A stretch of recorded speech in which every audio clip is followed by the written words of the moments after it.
Let's get back to this video for today. It's more about is it worth your time to read? So basically, is reading worth your time?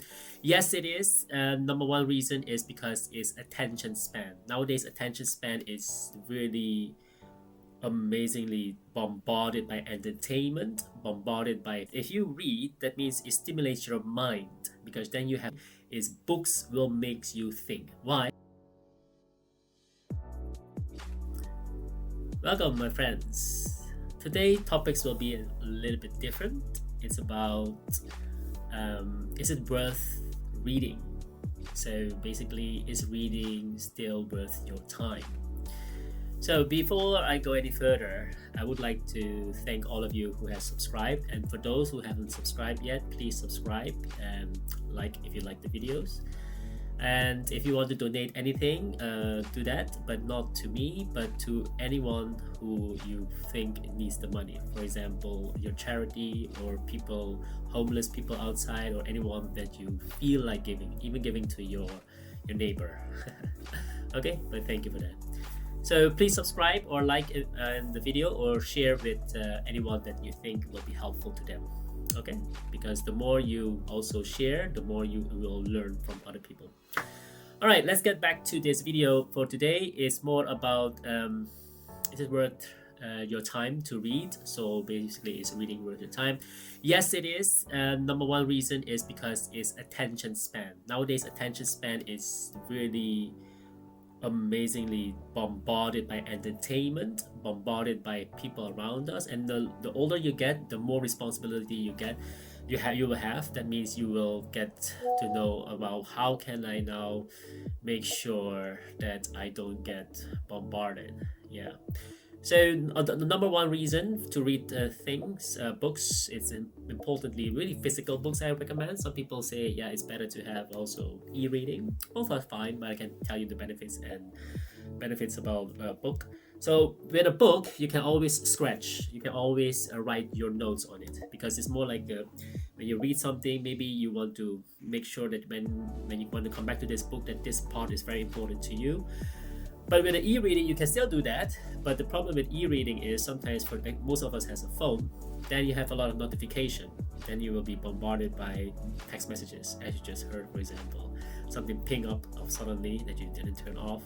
Then you want to read it because it's important. Then you forgot to read also. So that's why I like about physical books, that you can make some notes. All right. People always say, for example, why not watch a video?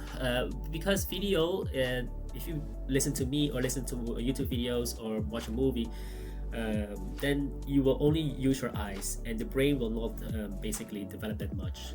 Because if you read, that means it stimulates your mind, because then you have the mind in your brain, in your head, to develop a picture instead of you seeing a picture, because then something else will work.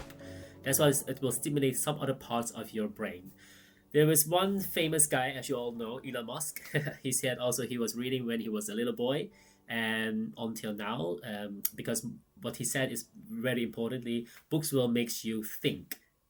Yes, that's the main thing also that I will, if you anything want to take away from this video, is most importantly is books will make you think. Why? Because you will question, why is this person say I need to do this? Why is the other person say I need to do that? Then sometimes it's a conflict, where then you will think, hey, you question author A said this, author B said exactly the opposite, and you are the one that basically makes a judgment. So then you question things. Okay, that's why my channel is called Question Everything, My Friend. The more you ask, the more you will think, and then it will open up your mind. All right, the second one is empathy also, because nowadays we don't have empathy too much with other people, because we're busy with our phone. Every time we walk in the subway or the train, in the bus, everyone's so busy with their phone, and we don't really have empathy anymore. But once you read, that means you have always empathy for other people's opinion, perspective, a different culture maybe.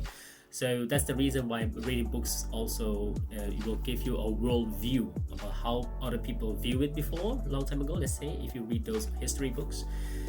The third one is you get more understanding, as I said, because then you will understand the subject more, and variety of topics you can read about. You don't need to focus only on the let's say you're only a mathematician, they only read mathematics books. No, it's like Charlie Munger, the right hand of Warren Buffett, says it's a Lollapalooza effect. If you read different subjects and you understand the main point of it, then your thinking will be always different, so that you don't always fix a problem because it's mathematics. Then I always look at mathematics. And in the business side, people always look at the numbers, and that's very wrong, because you have to look at the holistic view. So why chemical, for example? What kind of thing will happen? What history has shown us about this business? What is the value of this business, or what is the people behind it? So more the psychology, the human nature about it. So all in all, if you learn different topics, it will open up your mind. So that's why they said readers are leaders. That is true. That's why you see lots of huge leaders on average read about 4 to 5 books a year, which is less. But the average person that reads only 4 to 5 books their whole life. Okay, so at least leaders, they read a few books a year that can stimulate their brain. All right, I'm not sure if you know, that's my point number 4, Beauty and the Beast, beautiful movie. The young girl was reading the book every time, and she loves the book, and eventually the librarian gave them the book. So basically saying also that sometimes the cartoon movie is amazingly inspiring me and inspiring other people, hopefully. Is, well, why still you have to read? Because then you open up the world. Because sometimes you see, especially when she woke up and say, how come every morning everything is the same, right? And that's the problem. And when you read a book, it's not the same, because then every day will be different, because then your perspective will change also. Anyway, that's why it's about Beauty and the Beast. 5 is if you read a book, one book a week, in 1 year you will read 52 books. Okay, let's say you take 2 weeks off, whatever reason, then you at least can read 50 books a year. That's a huge benefit. So I recommend you, if you can read 1 book a week, that's awesome. But if you cannot, just 1 book a month first, okay, then you can explore different way of your brain working. All right, another reason is as you all know, people say, how about audiobooks? Yeah, audiobooks are fine, but that is more whenever you're busy doing house chore, for example, washing dishes, which I do, or brooming, or even commuting. When you take a train or a bus or airplane, then sometimes you want to just relax and listen to audiobooks. Perfect, but it will stimulate a different part of your brain. Still, the best way is to be concentration, but if you sometimes want to catch up, audiobooks are perfect. I do that many times, even during my working hours. Then I sometimes listen to audiobooks. Nowadays, a long time ago, when you go to office, it's only with this one, because then people can see, hey, you're listening to music or anything. But these days, especially, we have this one called wireless. And if you put wireless, no one knows what you're doing. And especially girls who has long hair, and then you have earpiece and you're still working, but because you do a mundane job, especially administration or anything, accounting maybe. Anyway, then you listen to audiobooks that inspires you. Okay, then you keep learning. So these are the tools and techniques that you can use. Commuting that I just mentioned, and I just give you a few notes also how you can basically you're listening to people like me about taking notes, which is good, but also creating your own notes, basically making it happen. So number 1 is when you read a book, ask yourself the question, 3 questions. Number 1 is, how can I use it? In which situation can I use it? For example, I just now read this book, Striking Thoughts from Bruce Lee. Then you find out, okay, in which situation can I use this technique? Think about it. So again, how can I use it? Number 2 is, why must I use it? Why? And then you say, oh yeah, in which situation, why do I need to use it? It's something that is very important to me. If someone is very important to me, because I'm a father now and have to read about this one, so for example. And the third question is, when will I use it? So in which situation? So that sometimes you have a quick fix. And the famous author about this one is Jim Quick. He's amazing. I can consider him as a good friend also nowadays on YouTube. And he gave a great the tips and tricks, you can Google his name. His name is Jim Quick. It's amazing, and he has a very good, huge list of books. I recommend you to read. So he also said, for example, you have most of us has to-do list. How about you also have a to-read list, so that you have a list of books that you definitely want to read. Some people say, shall I read a book in straightforward, or some people like to skip in books and books. Depends on you. If you sometimes my personally, when I started, I just read one book because it takes a long time to finish it, let alone take more.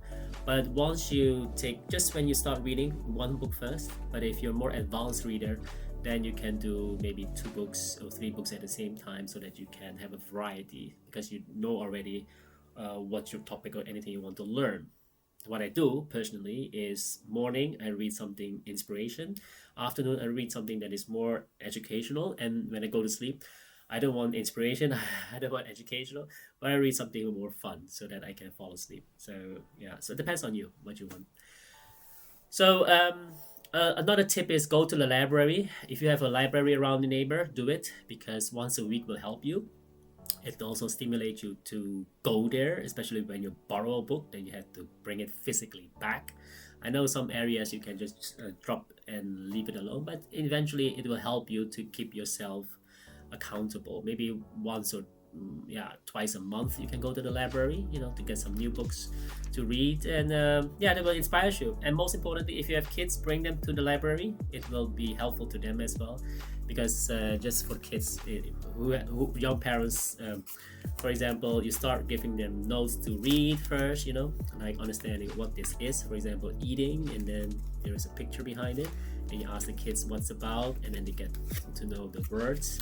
And eventually, one of my friends also was stunned when they came to our house, and my daughter started reading this book, and she was 4-year-old. She was reading very fast about this. I'm not promoting the book, but eventually it's just a simple one. It helps, and then she said, "Wow, your little girl can read already." And you say, "Oh, okay."